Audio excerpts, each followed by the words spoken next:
welcome to Movies, Films, and Flicks. I am Mark Hoffmeyer, and joining me is a man who went down a rabbit hole with me as we discussed which Avril Lavigne song would be the best PG-13 teen dramedy in the early 2000s. It's John Levingood. Dude, I gotta say, it's like all of them, though, really. Yeah. Like, she had so many popular hits, even from her first album. You could have just made her the soundtrack for one of those movies. Yep. I mean, that movie, Complicated, right? It's just, she meets a dude, they get along great, but then he also acts fake around other people. And that's been movies before. Yep. And like, in Boys and Girls, that was the first one that came to mind for me, from 2000. And then, wait, Skater Boy. That's a messed up movie. It's about this girl who's with this guy, but she thinks he's dorky, and her friends pressure her to break up with him. She breaks up with him. Somehow along the way, she gets pregnant, has a baby at a young age while he's famous and her friends go see the show. This would be like an R-rated Manchester by the Sea-esque movie. It's rough. She would, like, it is a depressing film. So you're making a movie out of a song. Yeah, not. See, I was thinking of her songs as the soundtrack to a movie from our era. I was thinking of it backwards. Got it. I just want to turn them into a movie. I gotcha. Okay. Skater Boy would be messed up. Like Kenneth Lonergan write it. He's the guy who did You Can Count on Me, Manchester by the Sea, and the movie with Anna Paquin, Margot, I think is the name, Margaret. And they're all very good films, but they're downers. So, Complicated, how she's like talking about like how you're dressing up like you're someone else, why'd you have to change, basically, why'd you have to go and make things so complicated? That's kind of like in Can't Buy Me Love, or the remake Love Don't Cost a Thing with Nick Cannon, where he pays the popular girl to hang out with him, but she teaches him how to be cool, and he changes how he dresses and everything, but then it all explodes because emotions got crossed and it got complicated. And at the end they ride together on a lawnmower, don't they? I don't know if that was also in the Nick Cannon one, but that was definitely in the Patrick Dempsey one, Can't Buy Me Love, from 1985. I remember watching that as a kid, and I thought he was just the biggest jerk when he started being jerky to the cool girl. I got annoyed. Oh, yeah. And you'd think, like, he would be a sweet, like, gracious guy, because he was this, like, misunderstood, what seemed like a kind-hearted, I don't know, like, some guy who didn't fit in. And he just turned on her. Yeah. I shouldn't be having these feelings when I'm 7, but I was watching it, and I felt these things. I probably first saw it when I was like 10 or 12 on HBO or something. And I made a vow to myself that night. I said, Mark, you will never become a nerd you need to embrace it. You never will pay a popular girl to make you popular, and then you treat her terribly because she made you popular. What if it like took the extreme effect and you became anti-nerd and you became Ogre from Revenge of the Nerds? Like, nerds! Ooh, and then now in this day and age, I would have to pay a super nerd woman to make me fit in with the nerds. Or a dude. You could pay a dude. Oh, yeah, you're right. I guess if we're keeping with the movie, though. Yeah, it could be about a dude. Just like, hey, I need to learn about Star Wars, quick. Actually, I don't want to learn from Star Wars fans now. They're getting pretty angry. And then you like sit down and you do like the flashcard montage study scene, and like in the montage, like the movie is on, and then like the nerd looks over at you and like his hands are moving with his fingers out, that excited motion like when you're explaining something, and then like the non-nerd, like his eyes widen and he goes like an aha, and then they're like, oh my god, that was so cool, and they share a moment. And there's flashcard, Millennium Falcon, TARDIS, Slave One, Death Star. Right? Did you say Slave One? Yeah, that's the name of Boba Fett's ship. Oh, no shit. Yeah. I didn't know that. I did not know that. The Slave One. Some good banter. And we're learning stuff. Can I tell you something, John? Slave One. Go ahead. I'm very happy about the movie we're talking about this week. It's a fun movie. I expected to like it. I did not necessarily expect to like it as much as I did. It was thrilling for me. I was very happy. I was techno-thrilled. Yeah, and I didn't want revenge. I didn't want techno revenge on anybody. You gotta watch out for that techno revenge. He'll come back and get you. It's a techno-thriller, techno-revenge. There's a lot. People have called this movie many things, but not Late to Dinner. I hate that. I remember a guy said that to me once expecting a laugh, and I almost went full Hulk. Like, the only giggle you got out of me was like a dad joke shaking my head. I almost went full stem in the first fight in that house. On yourself? No, on the guy who told the joke. Oh. And I wouldn't have looked mortified while Stem was doing its thing. Oh, brother. All right, so hey, you want to do some questions? Yeah, what do we got? So the first one we have from John Lazavath. JOHNLASAVATH. The Improv King, formerly of this podcast. He has a show this weekend. Look for it on Facebook. They're called the Wet Bandits. Very good improv group. They came up with a bit about lampshades and why they're necessary. Well, they stole it from Jerry Seinfeld, but whatever. All right, so his question is, which expensive film could the director of Upgrade and Insidious 3 and Cooties, Leigh Whannell, make for way less and have it be just as good, if not better? Okay, just with all of our huge mega budget comic movies out, that's kind of what came to mind. And I started thinking of like Hulk or The Incredible Hulk. Oh my goodness. I mean, because both of those, right? Because Hulk can be a dark character if you want to present him that way. It doesn't have to be some R-rated horror thing. But when he loses control, like it probably can be terrifying to him. He doesn't know what's happening. There's almost like a bit of body horror element to that. And then the psychological horror of what happened when I blacked out. And then just the menace that he can lay down physically with his power. I feel like he, especially with the Hulk character, I feel like Leigh Whannell could have a lot of fun with that, and I think there's a lot of unexplored on-screen creativity to be explored in the early stages of the Hulk character as well. How could he do it for $10 million? $10 million? Yeah. Well, I guess the CGI wouldn't be awesome. The CGI would probably be a lot like Juggernaut and Deadpool. But see, everything in his movies so far, he didn't direct Cooties, by the way, my bad. Everything in his films, though, so far, like, I think the creature design in Insidious and all that have looked great. So he would just have to... Do you think it would be more about the guy kind of controlling Hulk and not letting it come out? Like the movie's like anti-Hulk, like he's Hulk, but he can't let Hulk come out? Well, it could be. I guess is it not easier to do a lot of these CGI creatures when I mean every minute of screen time costs money, and if there's good lighting, I assume you have to have more careful contrast with the backgrounds. Like Insidious demons, most of the time you're not seeing them on screen for minutes on end, whereas in a Hulk movie historically you do. But you don't need to see a lot of Hulk, I suppose, right? Hulk could just be a few 10 to 30 second flashes, and it could be more about the menace than how he looks. It's just conveying his size. Like in the first Hulk, when remember when they just saw him on film, when Tim Roth and the General William Hurt are just looking at the screen and it's just like a blur, and they're like, how big would you say that is? Like, I don't know, 9 feet, 1,200 pounds. Like, it could be a lot of stuff like that, and that could make it work. Oh yeah, and like some more, like it couldn't be like The Host, that's for sure, because oh yeah, you see that thing running in broad daylight for like 30 straight seconds sometimes. That's showing off. Yeah. That's Marvel movieing. What about this? Bruce Banner is the violent one, and Hulk isn't, and Bruce Banner's trying to keep Hulk from taking over. And Hulk just happens to be plus sized. Yeah. He's just a big, like, gentle giant. I mean, I guess they could go with Nathan Jones in an outfit. Yeah, like old school Lou Ferrigno is the Hulk kind of thing. You get Nathan Jones, give him a little bit of a CGI makeover, post-production. I think it could be like The Ritual. They made that monster work for its limited screen time. That was a cool monster. And that budget's very low on that movie. It was such a cool monster. You know what I was thinking about is I would love to see his I Am Legend.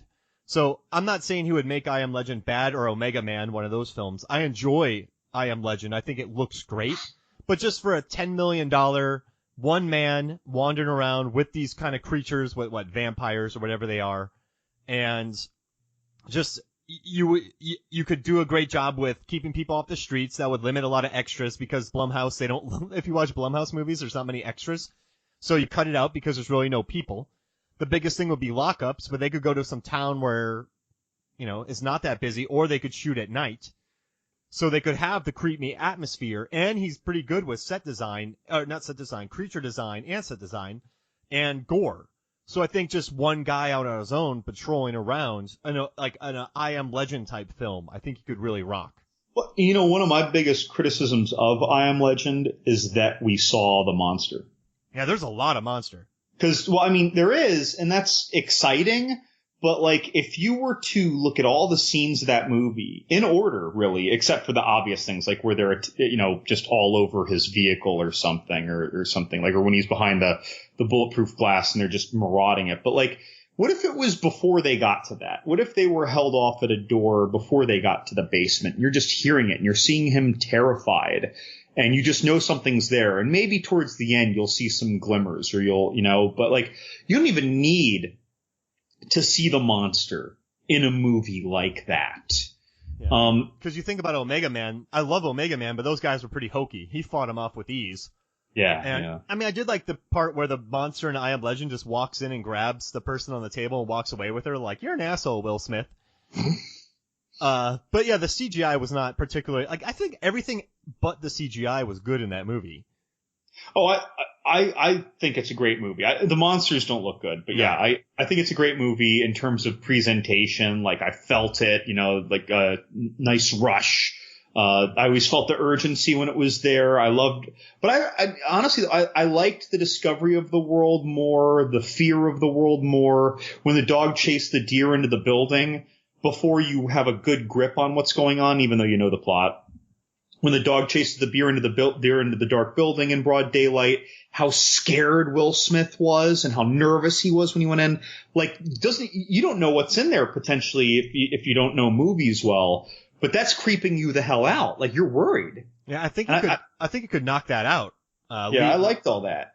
What about Jumper? I think he could do that, but you would have to limit where he could go. So maybe the guy can only jump 100 feet at a time. And as we saw in Thor Ragnarok, when Doctor Strange was moving Thor all over the Sanctum Sanctorum, you should not say that Sanctum Sanctorum with a dry mouth. I almost thanked them, but yeah, exactly. That almost happened to me. But when you show the cuts when he jumps, you can just do that practically. Just kind of show him going. Huh! You don't need the CGI. Right. You can basically just have. What? You just go to a still. You just say cut. You take the actor off the screen. Then you take a few seconds of that same shot without the actor, and then you might just add a little. Exactly. Right? Yep. Like with Nightcrawler. And they could just show him doing a jump face, just like Eddie Griffin from New Guy. Crazy eyes jump face. And then the last one I was thinking about is Daredevil. I think I watched Daredevil again recently because of a post I'm writing, which I think y'all will love. And I was watching it, and I like the Marvel telling of it, but I'd like to see an R-rated Daredevil. And I think the way the fight scenes broke out with this, with Logan Marshall Green in Upgrade, he could make a pretty good low-budget Daredevil film. I would not have necessarily agreed with you, except now having seen Upgrade, I totally agree. He's got that in him. I like that a lot, actually. And someone compared this movie to Venom with Tom Hardy, because everyone thinks Logan Marshall Green is Tom Hardy. With the beard, I see the similarity. Yeah. So they both get something in their bodies that they can't control. So you have Venom and then you have Stem. And they're completely different, but people are comparing them together like, Tom Hardy has the comic book, then Logan Marshall Green has this. But I actually think Logan Marshall Green's one of the more interesting actors working today. I really like his work in Invitation. I liked him in Prometheus. I thought he had an edge to it. Amazing not that one. Spider-Man Homecoming. So I think. Wait, who was he in Spider-Man Homecoming? He was the guy that Michael Keaton shoots. No way! Yeah, Yeah, Michael Keaton thought he was going to knock him out, but he turned him into a puddle of goo. No way. That's funny. I'll pay attention next time. Yeah. So, all right, cool. Well, thanks, Laz, for sending that in. And I guess we'll go to the next question. It is. I don't have a snow. Who's this from, John? This is Sarah from Clearwater, Florida. She watched the movie with me this past weekend. Oh, cool. You want to read it out? Oh, sure. So Sarah asks, I don't have snarky questions, but how far in the future was it supposed to have been set? It just seems strange that they had all this tech and still couldn't repair a spinal cord injury. 2046? They didn't say that, right? You're guessing. Yeah. Okay, yeah, like in my head, this is definitely like within reach. You know, like this future can very clearly happen while we're alive, because even though there was that super future car, most people didn't have super future cars. And even though they lived in that super future house, most people didn't have super future houses. So, like, and even the cops were operating in a nice facility, but the cop has like a standard non-electronic patrol car. So this strikes me as like, I'm going to say at the very, very least 10 years, more probably 20 plus years. But yeah, I kind of feel that though. I feel like, 2046 sounds like a good, was that the Blade Runner? Yeah. Is it, Crap. Yeah. Yeah, 2040. Did you do that on purpose? No, I did not. That's like a, wow. You know, it's funny. It's funny that you say that, because when this movie ended, I almost viewed the ending because I heard in the theater people were saying like, well, now we're going to get a sequel. And I was like, this feels like the opening of Blade Runner. Like, this feels like the beginning of a Blade Runner story to me, even though it's not androids per se. But either way, yeah, this future though, I agree. Like, we do have a lot of like super duper future tech. We don't necessarily have like this, the tech for like whatever spinal cord implant thing you would need. But then again, like there are a lot of variables even in our real world, right? Like there are certain cancer treatments that are still experimental. And so it takes months or years to apply and qualify for inclusion. That you might have to see several doctors or travel to find the right doctor capable of performing a certain kind of very sensitive surgery. We might have the tech in this world, but maybe since his wife dies and he is depressed, and this takes us like right after the injury, basically, like he just isn't even looking into it. Yeah. Right. Like, so, but I get the criticism. I get the doubt, like the question. I guess, it was Blade Runner 2049. Okay. But you were 3 years, yeah. 3 years. So 3 more years and we're in Blade Runner territory. And what's crazy about Blade Runner 2049, I'm pretty sure that 1 or 2 moments, 1 minute of screen time on that movie probably cost the budget of this, the expensive moments. But you know what, I'm like, John, so I guess looking at the spinal cord, we don't know what they did to him too when they paralyzed him. So we don't know what they injected him with. We don't know what runs exactly through the spinal cord. So yeah, maybe there's something experimental, but they said what they did. What? It was, he even said it wasn't a bullet. It was the same way you take down cattle in a slaughterhouse. Oh, yeah. But either way, it's like the nature of the injury, maybe the angle of the injury. Just because you were paralyzed from some point down doesn't mean that if there's something that can solve an injury like that you can apply it to every such injury. Who knows? Like, there are a lot of variables in medicine, and I imagine those variables may still exist if we had little weird, not even cybernetic, but these kind of like robotic assists. I guess if there are nanobots that can fly to your mouth to kill people.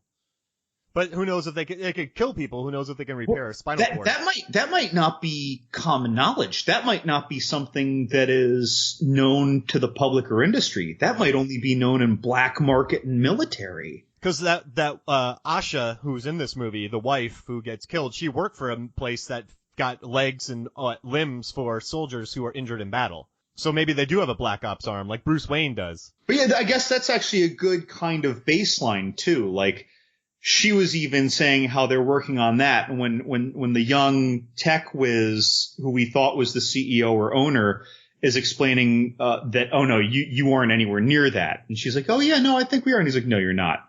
Like, so she is in this industry and she has no bearing of the capabilities that other people have right now. That dude shut her down.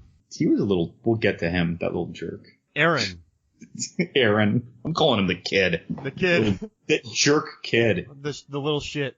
Jerky kid. All right. Oh, I love that question though. I mean, that actually, I mean, a lot of people are going to ask that question. Honestly, at first I was like, holy crap, you're right. Of course there's something, like that doesn't make sense. But then, the more I thought about it, it's like, okay, like, no, I can see that as limited. And the greatest limitation for me though is the depression and just total shut-downedness of what's our character's name? Gray. Gray Trace. So, but how shut down he was. He just wanted to die. He's not looking into anything. I'm sure his mother was like, we should look into this, that, or the other. They have things that in Sweden or whatever. There's a wellness hydrotherapy place in Sweden that can help you. Yeah. And I'm sure for wellnessing that. I mean, he's probably just shooting her down left and right. And then she's probably just thinking, well, this just happened to you yesterday and we're just taking you home a couple days later. I'll give you some time to think and then we'll readdress this in a week or two. And a week or two is like not even the whole span of this movie. So I think that we just haven't gotten to the point reasonably in the dynamic between patient and doctor that this would have even been broached. But a good question though. Again, I was thinking the same thing. I never thought about that until I saw the question. Yeah. I was able to yada yada a lot in this movie, and I loved it. Well, I just yada yada it, but I yada yada it in a way that I think is actually like quite easily credible. Like I didn't really have to reach to protect the movie from that criticism. If this was a YouTube channel, you would have seen me doing one of those like head nods up and down with like a like, I'm with you, a little squint, going yeah, I like it. Nerdy nod of approval. That's right, nerdy nod of approval. You want to? I mean, we've already talked about the movie, but do you want to get into it? Can I intro it? Well, please. All right. Upgrade.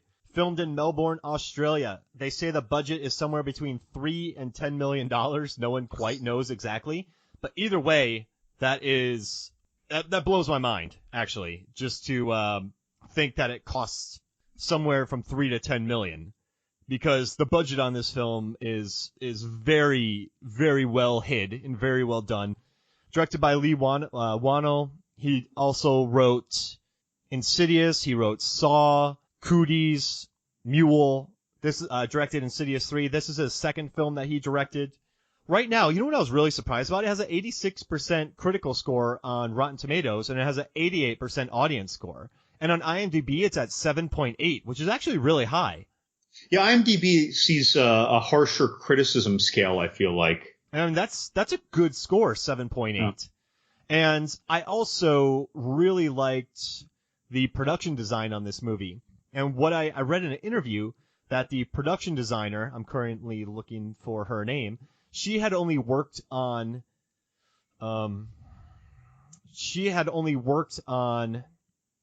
period pieces and dramas. She had never done a kind of horror sci-fi film. So she went into it with Mandy Bialik-Wester and Phoebe Roberts. So those are the two people. Production design was by Felicity Abbott. And so she went into this kind of not looking at it as a horror movie, looking at it as almost a period piece, and looking at it as, she wanted it to make it look good. They didn't want to make this look like a horror film. Mm-hmm. And what I liked was some guy from Slash Film noticed that he was talking about the set design, and what he said was the set design seamlessly constructs the most believable, visually engulfing utopia. Scenic skyscraper pans immediately reminded me of Blomkamp-esque cityscape sketching, while the dulled surroundings of interactive glass surfaces contrasted against the personality of Gray's parts-riddled garage. And then, human versus computer, even when landscaping a world less ordinary, that ensnares and immerses. So I thought that was kind of neat. And also I thought it was kind of cool how so in their house, the guy kind of said when Aaron was working on that cloud in his house, a literal cloud. So the rich jerk kid, for people who don't know. They said, they're like, it's this meditative juxtaposition of Earth's natural liveliness being novelized inside online worlds.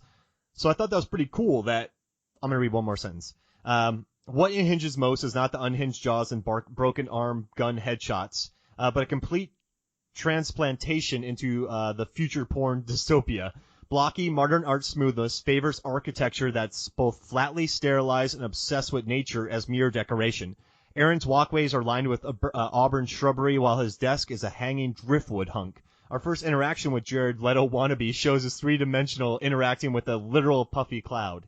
So it's very well thought out production design and art design in this movie. They totally Jared Leto'd him from Blade Runner 2049 too. Yeah, oh, for sure. I mean, he's had this script in his head for 6 years, so I don't know how much they tailored it to Leto, but there's definitely comparisons there. And that might have even been more in the hands of the wardrobing was kind of there and the hair, I suppose, but that might have also been in the actor's presentation interpreted from Leigh Whannell's direction, and maybe Leigh Whannell just liked it and they went with that. Like, yeah, a lot of things can go on. And yeah, I mean, I don't know. I know I think about this stuff a lot more than you, not saying you don't notice this, but did you kind of appreciate what they were able to build and the set design for the budget they had? You know, I didn't necessarily notice these things the same way that you just brought up with all the nature is very clearly decor rather than having plants for the sake of having plants. And, but like, I was more just struck by the fact that these two wealthy homes, we'll call it the upper class and the super rich, right? Whereas, Tyler and his wife lived in an upper class home because she clearly made money. And then, Jerky Kid, Aaron. Yeah. Gray, right? You're saying Gray. Right. Gray and his wife lived in the upper class home. And then Aaron lived in the super rich, right? And both of them had very distinct, interesting looking, modern definitely flavors. I liked how different they were. I liked how unique they were. But yeah, I didn't necessarily notice what they were going for, but I definitely noticed that it didn't feel like something familiar to me in other future, mega rich scenarios. I feel like normally the future super rich scenarios in Land of the Dead or the Resident Evil movies or things like that, it's completely sterile. It's almost like white and glass and steel sterile, with no mark of decoration or personality. So this was interesting. I liked all that. And you mentioned, that, the designers were on period pieces.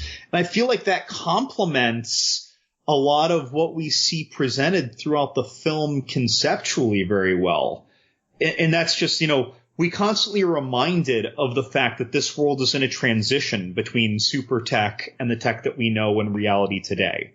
How he's asking STEM to track the cop's car, and he says, it is not an electronic car. I can't. STEM, why didn't you detect this bug that she put on me? It's just analog. And Booze, and Booze still messes up STEM. Right. So, there are all these basic things being used in mainstream that, like, you think you have this super tech at your hands, and now you wave your magic super tech wand. But your super tech is limited by the baseline technology of the world around you. At one point, STEM manipulates another super smart tech car, but it couldn't do that with any of the other 100 cars around them. It had to find the other super rich guy's car. Oh, yeah. I am never buying one of those. Right. It's funny. That scene reminded me of iRobot when the cars were taken over and they were trying to kill Will Smith by turning that bus sideways in the tunnel. But it's like, yeah, when I think super tech, I'm like, ooh, this looks terrifying. I realize it wouldn't happen to me because I'm not a superhero or something, but this looks bad. Hey, do you want to do a breakdown of the movie real quick? Do you want to tell us the plot synopsis? Okay. I will do my best, but I will leave it to you to compliment it afterwards. There we go. Okay. I'm going to be the sous chef. And you're going to have to correct my plating afterwards. I just watched some Chef Table yesterday. You're some John Stockton. I'm Karl Malone. That's right. I'm just throwing it up there for the layup. I'm just throwing that up there on that backboard. That's all the basketball talk I know there, that backboards exist. So This is about a man named Gray who undergoes a terrible tragedy in which he is in a horrible car accident. He is basically abducted. His wife is assassinated and he is crippled. And then because of a wealthy benefactor and ex-boss of his, or ex-competitor of his wife's company, offers a miraculous kind of cybernetic computer chip solution to his paralysis, which he ultimately uses as a way for him to walk his way to vengeance. Through very violent means. Through very, very, very violent means. Oh, and spoilers, by the way. Spoiler. You know what's interesting? Do you think how did he get in touch? How did Aaron get in touch with Gray to have this car fixed? Did STEM find a completely analog person? Well, so my understanding isn't that he was fixing a car, but that he was making or like restoring or so. Like, I don't think this kid ever had that car. But I mean, the kid commissioned it. He clearly wanted something special and restored and classic, right? Yeah. So I guess that's how we meet. Like, in the beginning, we meet Gray working on a car, listening to vinyl. They basically show that he's the ultimate analog guy. Yeah, and you know, it's funny, and I did notice this, and I'm not a car person, but like a geek, I understand really being crazy about things. And being a collector of movies or wine or whatever, I understand the value of getting a hold of those things. When Gray delivers the car with his wife, Asha, when he and Asha deliver the car, there is no acknowledgement whatsoever by Jerky Tech Whiz Kid of satisfaction of that. Oh, yeah. And so when that happened, I was they make him look like a villain, right? I mean, this is really like a glitzy, high dollar B movie. I'm going to call it a B plus movie. I don't know what to call it, or an A plus B movie in model. But like when you see him, you know he's sort of a villain. In reality, he's not the villain, but he's functioning as the villain in this case. At the very least, he's squirrely. Right. But you know that he is a flag. He's a red flag all over. And he doesn't acknowledge it at all. Instead, he immediately latches onto when he says, oh, yeah, my wife works for, so-and-so. And he just, boom, it's like he was like a dog with a bone being possessed. She's like, oh, yeah, we're working on this, that, and the other. We're really getting somewhere. He's like, no, you're not. You're not getting anywhere. No, I think we really – no, you're not. I'm 22. I know all. Like, no, you don't. Like, it's like – but he was so cold. Michael Fassbender – and Prometheus was warmer than this kid. Hell, Lance Henriksen and Aliens had more emotion than this kid. Data without his emotion chip. That's too many analogies for this. But either way, like this, again, like that something's up with them. And yeah, so apparently STEM found this guy because he was some manner of good, what am I looking for? Host, object, study object, something. He had nothing electronic in him.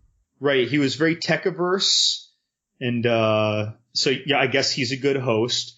Interesting that his wife was so tech-connected and they had a super tech house. And if she didn't show up and if she wasn't in the car on the way back, I guess it wouldn't have been so convenient. I guess they could have killed her anytime, huh? Did they want to kill her? I thought she just kind of they just wanted to kill him, right? Or they just wanted to paralyze him to test this stem. So in the film, it's revealed to us that the cybernetic bad guy who assassinates his wife and then cripples him after the car accident just said, "You were the job. She was a bonus." Like he's just being evil, and he expresses that he doesn't like humans, which he considers to be a suboptimal stage of evolution to what he was, right? Yeah. So it seems, as best I can discern, that he just decided to do that, and that he had no mission prerogatives that prevented him from doing that. Yeah. His name is Fisk. Fisk. What a sketchy name. That's more Daredevil stuff. Fisk. Right? Right, yeah. So he does this. Ooh. And I'm left to wonder though, like if Asha, if Gray's wife wasn't killed, would she have perhaps been talking him out of this? In other words, let's just say she wasn't there and he was paralyzed. Well, he would probably discuss anything that he had done to himself with her. I don't know. Or maybe he wouldn't. Maybe he'd be like, no, I need to be there for my wife. I can't do that from a chair. And then he just secretly does it, I suppose. I suppose that could have happened too. It's interesting thinking about this. What do you think about the wife death used as a motivator for the protagonist? Like, that might have been good. Like, leave him with nothing, but now he has maybe this vengeance drive. Do you think it, like, I guess when I walked out of it, I was a little bummed that they resorted to that. Because the one thing I've noticed with movies that feature early on wife death is they always try to... Have you looked into early on wife death in films? Well, no, I mean, there's always like a motivating factor for heroes. And so, but this one is kind of like, in this one, the problem with that is you can never fully buy into the relationship because they rush it. He's tech adverse, she's a techie. They both, these kids somehow get along. She laughs a lot at everything he says, and then she's dead. And then you don't feel much because, you feel it, but you're just kind of like, oh, she was on screen for 5 seconds, and this is what motivates our hero. Sure, and then you turn, interesting thing that popped in my head, but then you turn him into a cyborg protagonist. And by that I mean Cyborg, the movie starring Van Damme, where all we know about his impetus for vengeance are a couple flashbacks where his family with him is dropped down a well. Yeah. That was brutal with the barbed wire. It was brutal. So, I guess it felt a little antiquated to me, but it's not, that happened just to lead to what happens next. So I don't think I think at the end they try to justify it like she was just kind of there, but I don't know how they could have worked around that either. So maybe he gets the stem and then the stem wants to kill her. So he's fighting back against it and then he goes crazy. Somehow she goes, I don't know. Well, actually, spoiler, stem wins, but I just don't know another way to avoid it. So I have a problem hating on it because I don't have a solution to it. Well, and maybe there was a different writing trajectory that started, but for the sake of simplicity and or number of scenes required to elucidate a storyline, it was just far simpler to do this. Think of all the additional scenes it would take. If she was alive, does he talk around it? Does he explain why he did this behind her back, this experimental thing? And then she probably still has to die at some point anyway. Or I feel like we're at least adding a couple scenes. Got it. To a very low budget film. You know more about this. What's your reaction to that comment of mine right there? Like, does that make sense, or is it an easy workaround, do you think? Well, that they did it to kind of get to everything quicker? Yeah, to simplify it, maybe even for the sake of scenes. Oh, no, that makes sense. I mean, there is a budget on this. And Okay. Like I said, it wasn't as, in Mad Max it happens. In Furious 8, I thought it was terrible how they bring back Elsa. Oh, I forget her name. Elsa's the actress who plays it. They put her on an airplane, find out Vin Diesel as a kid, and then they just murder her to get her out of the plot so he can get back with Michelle Rodriguez. Like, that wasn't cool for me. I'm not being super sensitive, but I think they had to go this route just to kind of focus on Gray and move forward. Do you think, and this is a reach, I haven't heard anything about this, I have no reason to know this is true, but do you think that Leigh Whannell kind of knew he was making a budget upgraded version of a B movie, right? Yeah. In theme. And like, when you think of the movies like Hard Target and Marked for Death, where the wife and child are killed at the beginning, or at least you think they're both killed in the beginning. It turns out in Hard Target the kid was alive, and you find out at the end. That 1990 Steven Seagal movie. But I just forgot about Death Wish and The Crow. Right, but I mean, all these movies, these cult, lower budget, often B grade movies, or especially the bad B movies, they always start with like, this guy had everything taken from him and now he has no one to lose and he's the best of the best of the best and now he's going to slit everyone's throats on screen. Like, that's just kind of the standard formula for this stuff. What was it? Not Collateral. With Arnold Schwarzenegger when he goes to Guatemala. Oh yeah, Collateral Damage. Collateral Damage, yeah, and John Leguizamo's there, and he was like a fireman or something, and he lost his family. Yeah. The lost your family in the beginning is such a classic, I'm not going to call Arnold movies B movies, but they are, a lot of people, I don't agree with this, but a lot of people call them bad action movies or bad movies that are fun. Like, I feel like maybe Leigh Whannell was just embracing the trope. Yeah, and I think he handled it well. And plus how the movie ends with Stem winning, it has a very nasty ending, and that makes it more palatable because you're like, well, everyone got killed, and our lead hero went crazy, and everybody probably would have died. So it makes it good. And you know what's interesting? I like what you're saying. I keep reading B-movie about this, and I'm reading reviews like, this isn't a classic, but this is a B-movie that's a good movie. Look, even True Lies, which is my hands down. Yeah, you're right. That's a B-movie. That is it's a high budget, I think very well acted, both on Arnold. Not that I think Arnold was ever a bad actor per se, but he wasn't a great one a lot of the time. I think that was his best performance. Jamie Lee Curtis was outstanding. Tom Arnold was wonderful. Yeah, he's never been better. Right? I mean, this was a lot of people at the top of their acting game, and it's big budget and it's a lot of fun. But when you really break it down, and all the jihad stuff, and he's calling it a snow cone on a terrorist-made video, and they're destroying Persian relics that have warheads in it. It is all so incredibly hammed up B-movie, but with a great budget, and everyone involved in it had a lot of heart behind it. But it doesn't change the fact that we filled a B-movie skin with wonderful, prime grade A beef ingredients. You're fired. You're fired. Yeah, no, that's a great point. I never thought about that with True Lies, that kind of being like the filet mignon of B movies. Dude, Face Off. Yeah. Oh, that's a super B movie. The Rock. Oh, wait, is The Rock a B movie? I think so. See, because it had the timed fire bursts in the basement of Alcatraz. Yeah.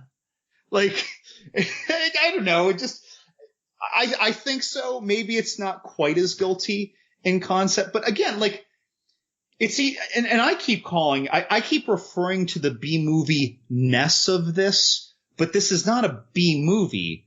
It's just that this movie was made from what I would call a B-movie archetype, and I think that they made something very good out of it. And what I like about Whannell and James Wan is, so if you look at Saw, you have a movie that is featuring people getting tortured, but it's not as bloody as people remember, and it creates a villain who sets up traps where people can live. They just have to get through it. And then Insidious, you have a family that it's very poltergeisty, but they leave the house, and then the thing follows them. And then you look at, and then, like the person from Dude, Where's My Car? Then you have this movie, and it follows the tropes, but it also features a guy whose body has been taken over, and he's watching in horror as people are getting mutilated. So right. they find ways to take serial killer movies, horror movies, supernatural movies, B movies, and then they put a very fresh spin on them, and I think that's really impressive to me. Mm-hmm. Yeah, definitely. It's pretty interesting that a lot of people don't do this. They make, Saw was probably 1.5 million to make. Insidious was 1.5 million without inflation, of course. This was anywhere from 3 to 10. And they're making profits on all of these by telling what the guy from Forbes, Scott Mendelson, was talking about this, where he's basically saying it's better to rip off a movie than remake, because remakes, I actually wrote about all the remakes. Go to Movies, Films, and Flicks, look at all the remakes. I broke down all the data on them, 21st century remakes. But yeah, if you kind of rip off a movie like Fast and the Furious rips off Point Break, you tend to make more money. It's not a rip-off, is it? It's more of we're taking ingredients and we're throwing in something else. Yeah, it's a similar concept. It's that's just it. It's a theme. I wouldn't call the Fast and the first one, the Fast and the Furious, a rip-off of Point Break, but yeah, it's a very similar thing. I mean, yeah. It's just smart. I guess you take familiar themes, and then you can do a lot more if you have an original hit than if you remake a movie. Well, I mean, there are plenty of articles about this, but it's like if you boil down Harry Potter and Star Wars to their plot points, it looks like you're looking at a very similar movie where someone loses their parents. They're rescued by someone older and wiser who has some wisdom of some magical power. There's some long forgotten dead power who's a great powerful master of this special magic. And then they must master that magic to defeat this terrible master. You know, it's like, and find wisdom and adulthood in it. And now that's a lot of similarity. But do I think that Harry Potter in any way ripped off Star Wars? My answer is no. Yeah. But there are a lot of similarities in that story arc, just like having an undercover cop who gets really immersed in whatever this, that, and the other. Yeah. And I hate saying that Upgrade rips off other movies because I think it stands on its own as an original piece of work. By the way, on that note, could you, because I can't think of one, what movie do you think that someone would turn to that this was copying or modeling after? Well, you have The Crow. He gets killed, and his wife and kind of brought back. Okay, yeah, and then so Spawn then. Yeah, and then RoboCop. He becomes a robot. Okay, all right. I see it. I didn't come to mind yet for me. But none of that bothered me. And I also thought about Daredevil. He's a blind lawyer who's a killer, so no one suspects the blind lawyer. He's a quadriplegic, so no one thinks that he could be killing people. So but I never looked at it like that. I just loved how the movie played. And it's kind of weird that we're going this way with this. But I just think so many people have talked about it online that I kind of wanted to bring it up. Well, again, like, this didn't even come to mind. Like, when you say RoboCop, when you say The Crow, like, I'm like, oh, okay. But, like, none of this ever crossed my mind. And I've been thinking about this movie for days because we were going to be discussing it. And none of this came to mind. I think the more I've been researching it.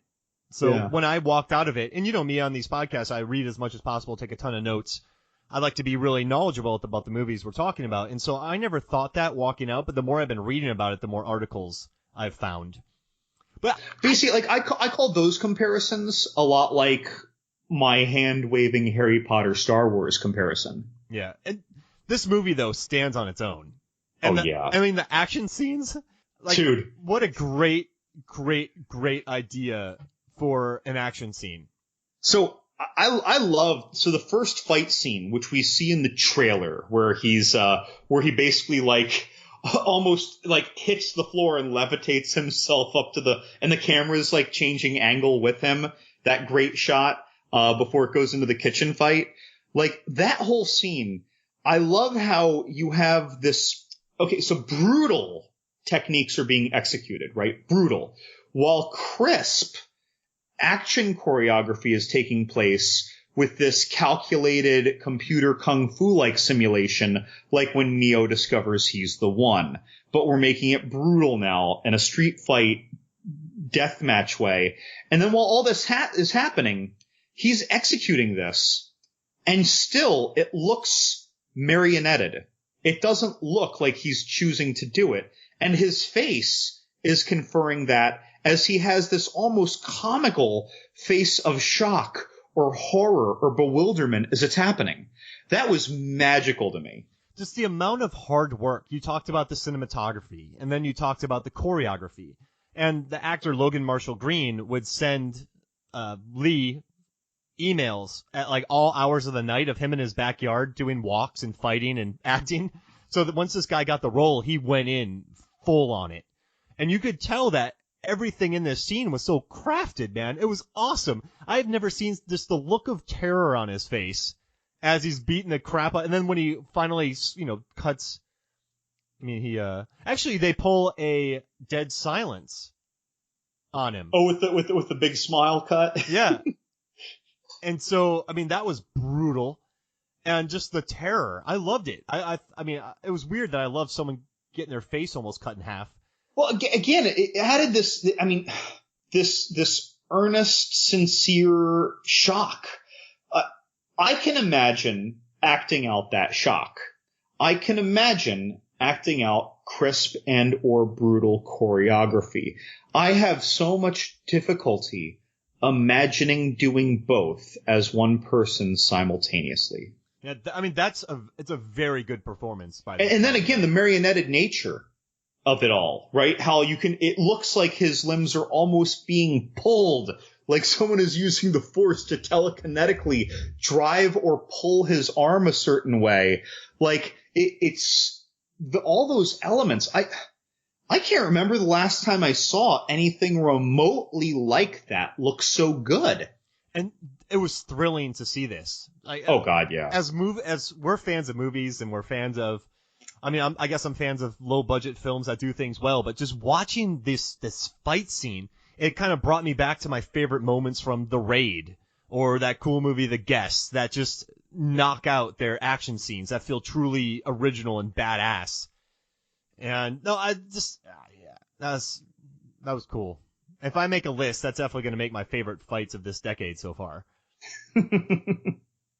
Oh man, I love that. But I mean, just the fact that Stem's talking to him, and then people have talked about technology as well. So when Stem is talking to him, by the way, it really struck me as a very clear callback to HAL, and I mean very specifically HAL of all the evil computers, because of how polite, kind, soft-spoken, and suggestive he was, but all the while with a very clear ulterior motive. Yeah, and you know what's neat is they were very conscious of that, so they looked at hundreds of actors and they signed with a guy named Simon Maiden. So they wanted to create enough of a difference between Hal and Stem, where I can see the similarities, but I also see them as two separate entities. Does that make sense? Like, I don't see them totally alike. I mean, I feel like he was clearly modeled after him. I'm not calling him Well, I mean, there's cars. I don't know. There are cars. I'm trying to find my words here because I'm not trying to say it was a copycat, like they were trying to carbon copy it, you know? No, but there's cars and SUVs that have the same frame. Sure. So they have the same chassis. So, but one's a car, one's an SUV. So they're kind of this, they have the same, but they're different. It's a Harry Potter and a Star Wars. There we go. No, I really liked STEM. I thought it was pretty interesting how a lot of people have been making parallels between technology and ourselves. So we don't think that we've given ourselves over to technology but it's actually really controlling us. And sometimes we give, technology the permission to take over. So a lot of people have kind of tied that to modern deals with technology. I didn't look that far into it, but I mean, I got it. I like that during this moment of problem of Logan Marshall Green's getting beat up by this thug. He's like, okay, take over. Right. He just quickly let technology take over. And he watches in utter shock as his body is kicking the shit out of somebody. Dude, that was cool. Just that kung fu. Oh man, you know what I noticed? I was watching, just kind of catching up on Whannell and Whannell's movies for this film, and Dead Silence. I noticed that James Wan loves dolls. Between Saw and then Conjuring. The Conjuring introducing Annabelle. And then Dead Silence. Mm-hmm. And then we were talking, then the mouth getting ripped open. I don't know. I just thought that was pretty interesting. I like how they're evolving their tools. It has nothing to do with the movie, but I'm a movie nerd, so I kind of. Oh, it's good. It's like Guillermo del Toro with his unhinging jaw from The Strain and the Golden Army robots and Blade 2. And he had it in one other thing too. But yeah, it's like I see a lot of the same components delivered in very different, interesting packages by Guillermo del Toro as well. When that creature from Shape of Water freaks out, what did it look like? Did it look like the Jeepers Creepers monster? It didn't have like a huge unhinged jaw. It's an interesting thought to say. What did it look like when it ate the cat, that jerk? Oh my God, you know what it looked like? It looked like one of the Reaper vampires in Blade 2 when they were feeding. Yeah, that kind of crouched, ghoulish posture. Yep, that's what I thought it did. We got you, Guillermo. We got you, Guillermo. Oh, I mean, I see loads of different themes. I'm joking. We love Guillermo del Toro. Oh, no, but I mean, he's got a lot of themes, though, that he revisits, and he revisits them in different ways, but, like, he loves clockwork things, the Chronos. Cronin, perhaps named after the Kronos movie, is a clockwork Nazi assassin. And then there's the clockwork Golden Army. He loves these things and all the attention to clocks in a lot of his movies, including The Shape of Water. He's a steampunker. He likes, again, like, and I'm not saying he's using the same ideas, he can't think of anything. No, they're each one is an awesome idea, but we see these trends, and that's okay. It sounded like you're going to do a Sylvester Stallone accent while doing that. What? When you just said that sentence, it sounded like you were going to a full Sylvester Stallone. Yeah, like we see the trends. I think I just mixed him with an Arnold. I don't even know. Can't get my accent straight. She was only 16. All right, so how about this? Let's get our accent straight. We'll go to break, and then we'll come back and we'll talk more Upgrade. Yeah, welcome back to Movies, Films, and Flicks. We worked on our accents, and I think we nailed them. It sounds like you're making fun of me. I don't even know what that accent was. It started off as Sylvester Stallone. It was like if Sylvester Stallone starred in Sling Blade. I'm horrible at accents. I'm not necessarily great. I'm terrible. I think on this podcast I've knocked out a couple good ones, but I don't none of them were Michael Caine. No. You're only supposed to wait. She was only 16. Oh, it's the worst. Blow the bloody doors off. It's terrible. I can't do it. I try. It sounds like you're trying not to. It sounds like you are trying to sound like any other British/Aussie person than Michael Caine. I know exactly how his voice sounds in my head, and then I know his inflections, and then I try to do it, and it sounds nothing like it. Well, hold on. Everyone knows what Arnold Schwarzenegger sounds like, but very few people can do a good Arnold accent. Yeah, you're right. Impression. Like, it's tough stuff. We got to hand it out to those people who can really nail them. I'm jealous. I got a couple more questions from Sarah from Clearwater. Yeah. All right. So, Sarah continues to inquire. And why did the machine want a human body? He will need. Why will the machine want a human body that he'll need to replace eventually? It kind of reminded me of Chucky looking for a human host. Why did he need a human body? I mean, maybe a human body in our present world confers it the most versatility, because we mentioned earlier, not all the world is integrated into super tech. Yeah, you're right. So a body would be best because, like you said, there's still a lot of analog in this world. In this way, we don't really know what his ulterior motives are. Like, okay, the first Terminator movie, we know that Terminators exist. It's introduced to us. But we skipped how we got there.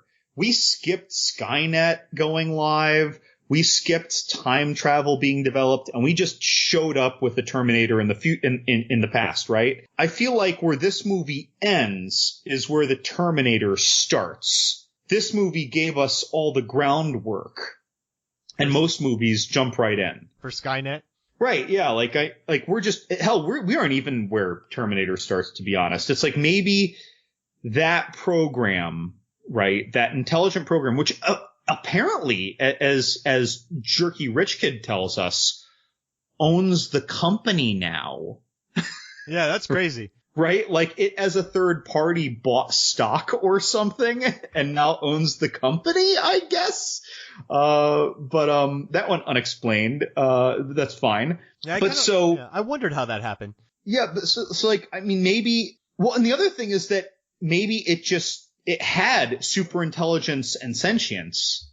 It did not have a physical means to expedite its will. This wasn't a world of high-tech robots. It just had those basic kitchen arms to make you a cursory protein shake, right? So maybe in a world devoid of advanced robots, it needed a body made the most sense for it to get its bearing and its curiosity or to weigh its capabilities in the world.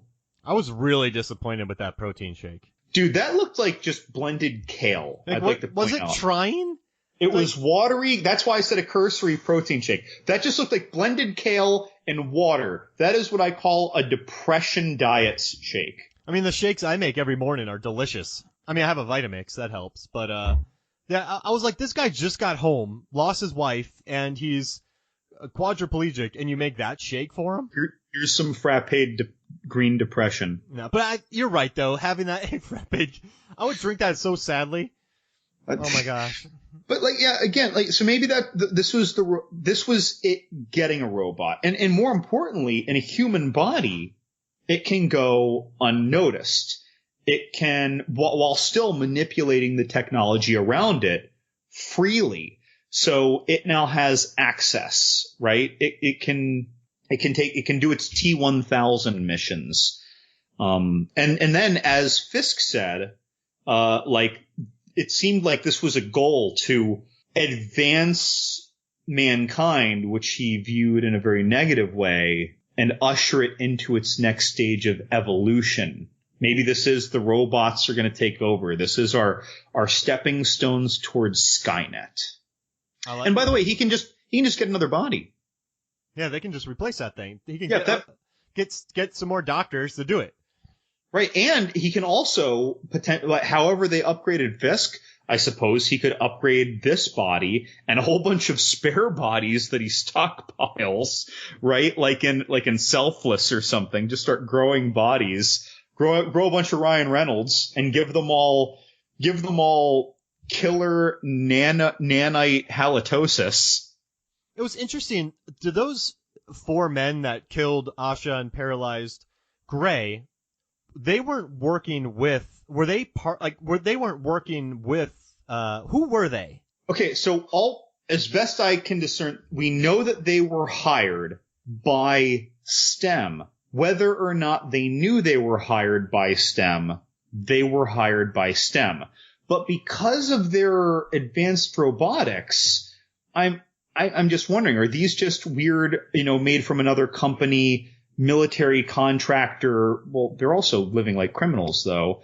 Like, are they back alley experiments, or were these made by the STEM company? Like, that I'm totally in the dark about. They could be Logan-esque. I mean, it's almost like Deadpool too, right? Because they clearly hang out when he went to investigate the old bar. Remember the Old Bones or something like that? Yeah. Or Lonely Bones? That bar was kind of like a Deadpool bar that was filled with a bunch of criminals, that was off the grid. I don't know. Maybe it's like in Deadpool 2, he just put out a want ad for some killers online. LinkedIn? On LinkedIn. It's techno killers needed. Techno killers needed for techno-thriller. Ooh. I wouldn't want all those upgrades, man. They seem like early adopters, and I would not want all those. Yeah, I don't know how I'd feel about deadly halitosis too. Yeah. Like literally dead. Like, what if that happened by accident? Yeah, he just sneezes. Like, maybe he has to trigger it for them to be unleashed from some little chamber, but like, could that not happen? Like, if you get punched in the gut really hard, you're like, ugh! Like it, and it was like you just catching me off guard, like it was a joke, right? Like 2 for flinching, and then like I cough killer nanites on you and you die. That would be horrible. I'd be so pissed. It's terrible. Why, John? Like, what is with these killer nanites? What's the deal with these killer nanites? It's not totally fair to compare to Chucky, though, in my opinion, because Chucky, if he did not get a human host in a timely manner, he would be permanently stuck in the doll. So his soul was put into the doll, and then he kind of had a ticking clock to move his soul back into a human body, or he'd be trapped forever in a doll.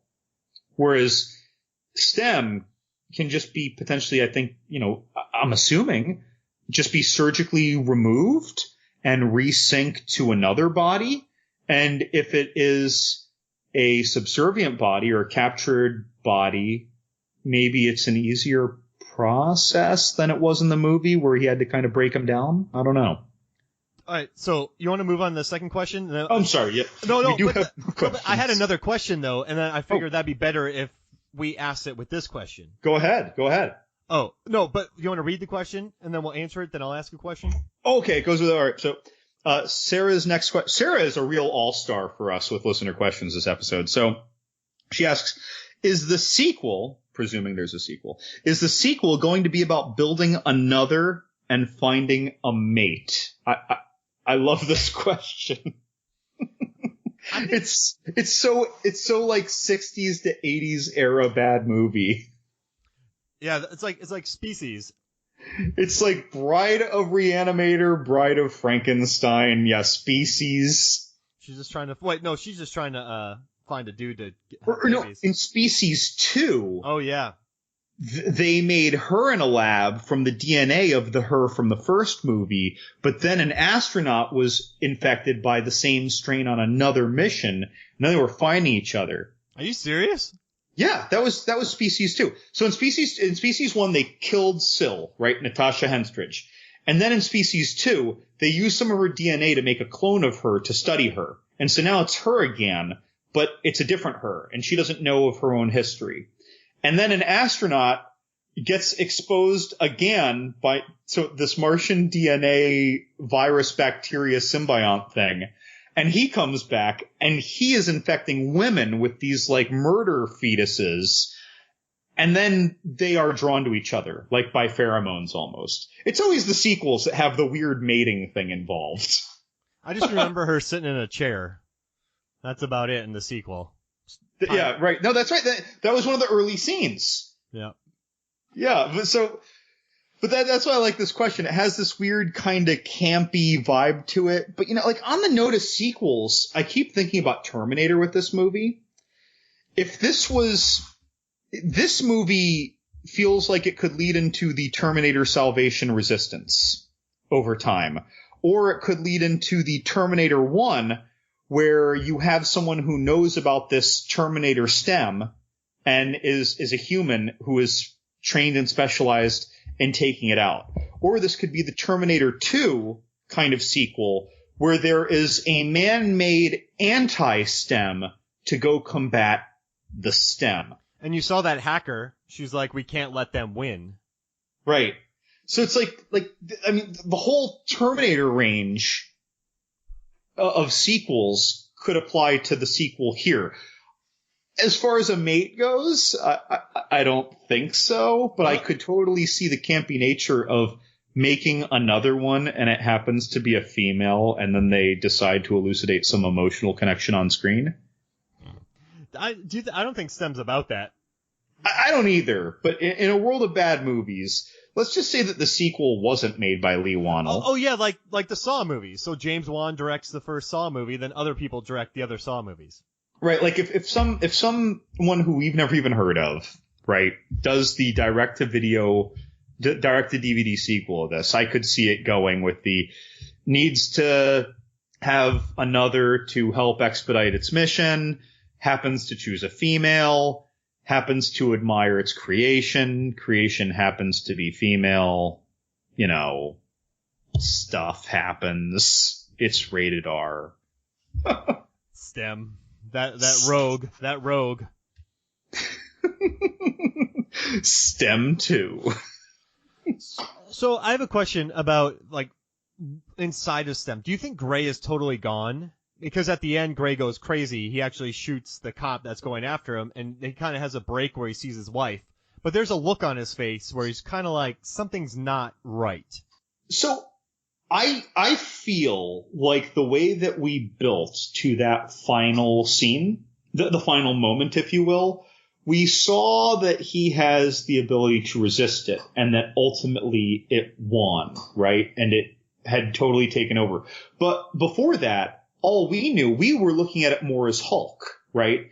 In the Hulk movies, first Hulk takes over and it's like a blackout.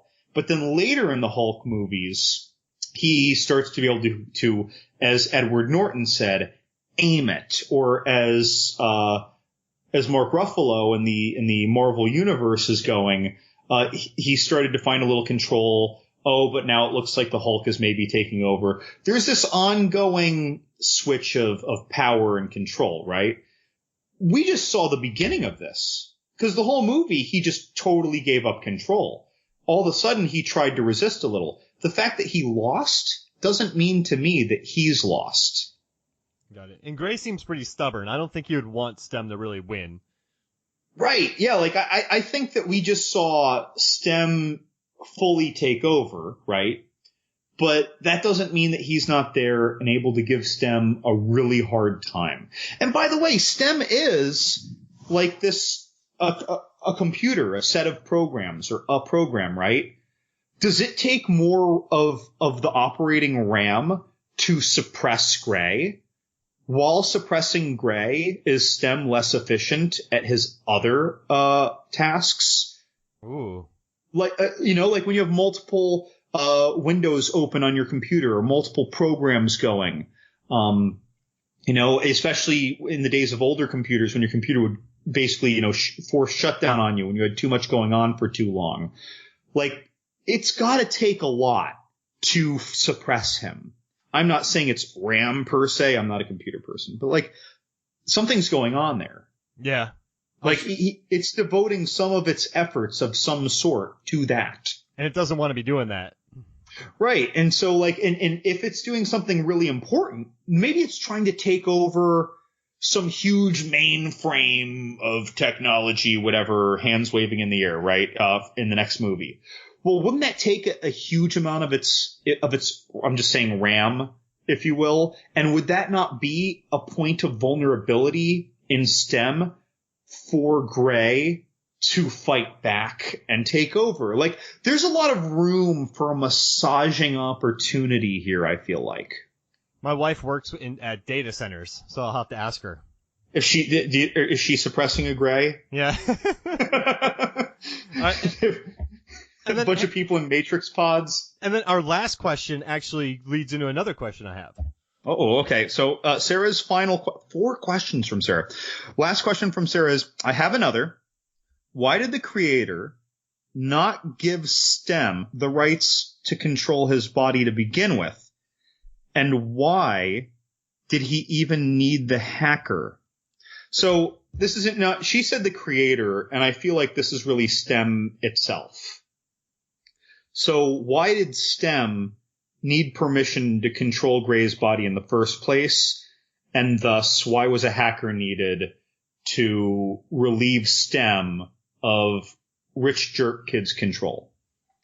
I feel like that rich jerk kid was trying to maybe potentially foil STEM's plans. So I like where you're going. This is where I was thinking, but you keep going with that. Well, so I don't know. I think this is all part of the process. I think if STEM took over immediately, there could be issues because he still had to pretend to be a person who was a quadriplegic. So I think it's just more giving over to STEM, maybe a testing process for STEM, and also who knows how much STEM knows to begin with. I mean, it's still STEM made the kid do all this. Yeah. How did it do it though? I still feel like this kid wasn't totally on board with the plan. No, I don't think it was. So I think that the STEM somehow created an online organization that bought shares, and then that organization owned a dominant share, took over from the kid, right? And then it probably threatened somehow with magic technology to take everything away from the kid so that the kid would obey, right? Gets the kid to oblige and surgically implant STEM himself as a program into Gray. But maybe when the kid designed the device, he disobeyed STEM by putting in those controls. But don't forget also that the kid never knew that STEM could communicate with Gray. Yeah, that he was surprised by that. I'm sure that if we thought about it, we could explain our way around it. But I feel like this is a place where a little hand waving happened. Remember that scene where the kid is laying on the floor looking depressed after he saw that he can't control STEM anymore? Yeah. He was bummed out. He knew at that moment he had lost control of STEM because he created STEM. Well, and I'm assuming that he in his head knew he was going to lose everything because then STEM knew that the kid was trying to disengage all control of STEMs, but then STEM is still going to be a program somewhere running autonomously and maybe can take everything from him. Yeah, this kid, I feel bad for him. He created something that pretty much that did destroy him. Yeah, that cold little twitchy kid maybe had a little bit of a heart. I don't think he meant to create what he did. And maybe he was driven a bit mad by his alienation. Because he said he doesn't go out much. Well, and again, like, this might have been one of those things where there were these controls. And maybe, again, like, if STEM got control of the company financially through a third party and started threatening the kid, and maybe, again, this thing is controlling all these other smart cars and stuff. This is illegal tech. Maybe it could drain his bank accounts. Maybe it could set him up for a felony and send him to a prison. Like, it could Timothy Oliphant him from Live Free or Die Hard. Right. And then maybe on top of that, maybe STEM at first had him doing a lot of the pieces of the project such that the kid didn't necessarily realize what the project was yet. Like when Downey Jr. first makes the Iron Man suit, the raw one, when he's like in the Middle East. Yeah. Like, all these different components that, okay, well, now that I have all these different programs that I've architected, okay, now I'm going to upload all these. Oh, crap, they just made this coalesced awareness. I don't know. Something. I totally hand-waving. I don't know how to talk technology. These are tough questions to answer because I never thought about them while watching the movie. Yeah, no, and she was talking about a little of this when we walked out, and she got me to start thinking about them. And then I noticed I'm loosely calling it a plot hole, but I think it's just that maybe I need to hear like a director's commentary and hear what Whannell was thinking with this about the relationship, the evolution, and the timeline between the creation of that microchip spinal insert and STEM being inserted. And also, if he just took full control immediately, we wouldn't have some really sweet scenes involving Gray. Right, we wouldn't get the fun movie. Having Gray just look really, really shocked. So shocked. It's so funny. Do you want to talk about the number 2, 3, and 4 kills of the bad guys? Number 2, 3, and 4 kills. Walk me through. So we talked about number 1, which was in the first revenge kill in that living room with the main trailer shots. Yeah, then they go to the City of Bones or whatever that bar is, and he slices the second guy's face up into pastrami. Oh, dude, yeah. And that guy just bled to death. He didn't. Because he did all that, and then he left him there, and then later when they come in, he's dead. And I like that during this fight scene, Gray was getting cocky, and Stem's like, don't get cocky, this will get us killed. Right, yeah, so I guess that shows something, too. That might have been a glimmer, now that we're discussing it, I'm kind of realizing, that Stem knew that Stem didn't have 100% control per se. It's just that when control was fully relinquished, Stem had full control. But if he got cocky and wanted to do something cocky, maybe his will would fight Stem. And if one person wants to punch one guy and the other person wants to kick a guy, maybe it creates a false move, and yeah, you get yourself killed. And this is the first time Stem has, from what we gather, done this. So it's new at being in a body and dealing with a consciousness as well as controlling it. True, too, yeah, it has its limitations. And we saw later, I guess we're going to get to it, but later, Stem points out that its computational ability can't defeat its opponent and that he needs to do something. Oh, yeah. He knows our every move. Right. He's calculating that was kill 3. Kill 4 when he kills Fisk. Yeah. So when he kills Fisk, though, Fisk somehow is so advanced that he's predicting every single move of Stem's. But so he's like, I've exhausted all of my resources. You're going to have to do something. And then he started talking smack and getting an emotional response. And when he dropped his guard from his emotional response, Stem recognized it and was able to act. So it's like there's an interesting interplay there. There's the limitations of the human body. But at one point, Stem needed a human to do something. Stem couldn't come up with the solution. And I guess that reminds me of Hal reading the lips in 2001.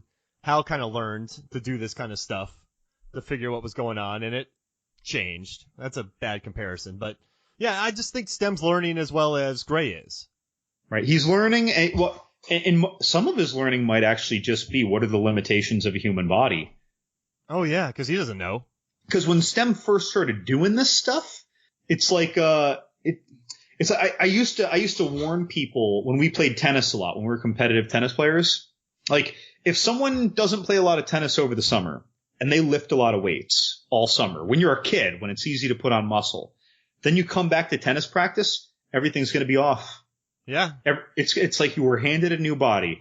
You can rediscover it and rehone it in weeks or a month, but it's like you were just handed a different body. Everything's different. You have weight ratios going on, different balances, different amounts of force that you create with the same motion that you're used to creating. Everything's different. It's not just a harder version of exactly the same. So it's like in this case, STEM has never had a body that we're aware of at all. So when STEM first starts doing this, maybe that's why the first fight actually looks a little physically sloppier than the subsequent fights. Yeah, because in the second one he slices the dude's face. The third one he blows the dude's head off. Right. But in the first one, it's like I actually said earlier, it almost looked like a combination of being controlled and even physically pulled. Like it was pulling Gray's body. Like it was just all over the place. Like the inertial forces were miscalibrated, if you will. It's just that they were still accurate. But it was just wild, man. And maybe it needed Gray just to be there in the beginning while dealing with the cops and family and people around him, because Gray knows how to act and STEM really doesn't. Yeah, and like we know with the battle with Fisk, all it knew was that it couldn't defeat Fisk as it was, but it did know enough to say, Gray, you're going to have to do something. Interesting. So it just learned. It was just the thing learning. Right, and again, it is a tactical killing device, among other things, facing a slightly better tactical killing device. But it knew that if Gray did something, whatever Gray did wouldn't be the most optimal decision that would be predictable as the most probable attack sequence or whatever, or behavioral sequence. And so off he went. And as it turns out, he got the biggest weakness of this more evolved whatever Fisk thought he was, because Fisk still had emotions. And Fisk did care for those guys that died.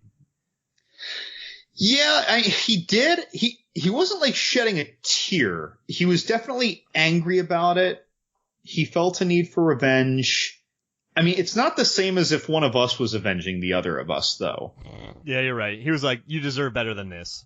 I think he was more angry than he was hurt. He could be used to being the bully. Now he has this new thing out there. Right. But then again, I don't know the history, right? Maybe all those guys got like upgraded up together. Maybe they were military dudes together. Maybe they signed up for an experimental program or were trained up in it together. That's what I assumed. Like I'm sure they have some connection. I'm sure he has some reason to care. I never got the sense that it was overly personal for him. Because he didn't want to kill Gray, remember? He could have done deadly halitosis. Yeah, but he wanted to join forces with him.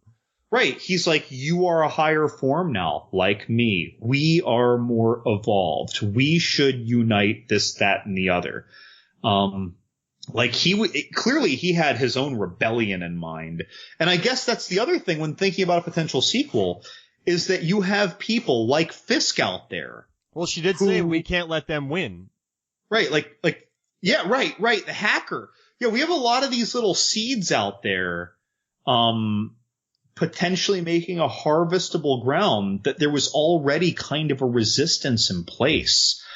Maybe STEM coming out in a person was like the devil worshippers summoning the demon, if you will, but there were already the cultists on the ground doing the work. Jeez, that's deep. But then that never ends well. You know, in all these movies where they bring out the demon and then the demon just kills them? Well, and that's what the demon did here. Yeah, STEM wiped him out. Do you want a sequel to this movie? Not really. Is Leigh Whannell writing and directing it? I don't know. But I would say yes if he does and no if he doesn't. If he does, I believe he will try and take it a new or interesting or different angle. And I would be supportive. If he doesn't, I'm horrified of what ensues, and I think that it will turn into a bad movie podcast for us. This movie almost killed him, just keeping to the budget and keeping everything. I mean, it's tough. At the end, he became very creative, and he and his team made a very good movie. But doing these budgets, these low budgets, you don't have that many days to shoot, long days. So I wonder if it made $5 million this weekend, which probably made its budget back, and it'll make a profit, and I think it'll do well on VOD and word of mouth. First off, I mean, it's going to make more than $5 million, I think, just on DVD, Blu-ray, and VOD. I think if he does a commentary, I'll definitely buy it. I think I'll buy it anyway. Yeah, I'm a movie whore though. I'm a hoarder as well. So, but yeah, I'll buy this. Let's see. What else do we have to talk about with this movie? I mean, we've covered the fights. We've covered the. So so remember how I kept alluding to my kind of Terminator analogies and kind of like plot aspects, but this did strike me as taking what would normally be the first 10 or 15 minutes of the backstory of a movie that would be one scene and a bunch of yada yadaing and making a whole movie out of it. Because normally you start with the high-tech threat. In the beginning? Yeah. Normally you start with the high-tech threat. Well, at least when you don't have mainstream big budget movies, you normally don't start out. I mean, you normally just start out with it. It's not like an origin story typically. So I did think that was interesting, this approach, that we're seeing this transformation in a lower budget, very non-mainstream style movie. I just can't believe it's in the theaters. I'm thrilled that it is. I thought it was going VOD. Then I heard it was in theaters. Like, I'm watching it. Right, I kind of figured the same thing. Yeah, when I first saw a trailer, I was like, is this really going to theaters? So glad it did. Those fight scenes, I cannot stress again how outstanding, especially the first fight scene was. Seeing that on a big screen was magic for me. Were there many people in your theater? No, there weren't. We saw this on Saturday. That is Saturday opening weekend, relative to when people are listening now. We saw it Saturday opening weekend. We saw a just after lunch showtime at Sundial St. Petersburg, which is a popular enough theater. And there might have been, 50 or 60 people in the theater tops. Oh, that's not bad. I mean, it's not great either. Opening weekend, dude. I expected a little better. We had no trouble sitting together. We came in last minute. Nice. Yeah, I had about 5 people in my 10 a.m. Friday screening. Well, 10 a.m. on a work day. That's why I love having my schedule. Having those days off, they're good. When I was working in the film industry, I'd have a day off and I just go see 10 a.m. movies. So, okay, thinking about a possible sequel, right? And if Leigh Whannell is involved, and I don't just mean as like a producer, none of that shit. Like when they say, oh, James Wan for Saw Part 89. Okay, he's just producing now. Like, if he is writing and directing again, do you think that Blumhouse would give him more like double or triple that budget? I think Jason Blumhouse likes working with talented people, and I do think he would give him the budget. I mean, isn't that what happened with the Insidious movies? Didn't they basically double or triple in budget after the first film? They went from like 1.5 to about 4, and right to now 10. Right now they're around 8 to 10. But I mean, This fourth one made $180 million worldwide. And also, I think Jason Blum is annoyed that he lost Mike Flanagan to Netflix. So I think he might take some bigger leaps to keep directors that he likes around in his stable. I like to think that this is an instant cult classic. Yeah. It's hard to say, but I want to believe it. I think this is going to do very well in the long run. In the well post release, though, normally people don't care much about the 2 or 3 years after release, but I think it'll do very well in the long run. And I think that if a second movie comes out, it will fuel it.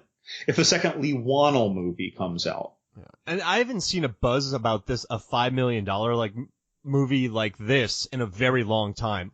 I can't think of the last time that people like Forbes, The Ringer, Vulture, AV Club, Time, New York Times, major publications, EW, they're all writing articles talking about how you need to watch this movie. And then you have Fede Alvarez out there, the guy who directed Evil Dead. He also directed Don't Breathe. He's tweeting, watch this movie because if this succeeds, we can make more genre films. Really, people have united around this movie, and I can't think of the last time filmmakers have done that for a movie like this. Yeah, and this is a riskier move even on Jason Blum's part, right? Because it's one thing for these horror movies where he's operating on relatively small budgets for theatrical releases, right? And to do this though, this super hard R, brutal violence style without a big budget, that strikes me as an unusual play. He takes pretty big risks though. He helped fund Whiplash. There's a new movie coming out by Spike Lee that he helped produce. So I think he is down to take those chances. And I don't see this movie. I think he would rather do movies like Wish Upon. I forget. I didn't watch it. Where you pay $5 million and it makes $15 million opening weekend. Obviously, this movie didn't do it. But from his standpoint, I don't see this as too much of a risk or a leap of his. I was pleased with it. Plugs? Lots of plugs, dude. We people were burning up the Twitter feed. I had like half a dozen people who shared us up to 5 times, not retweeted, but outright shared us on their own in their own feed. Like there's so on Twitter, big horror community, Buy Horror, Mr. Horror, that's from horror movies and stuff. John F. Leonard, separated by underscores, that's a horror author.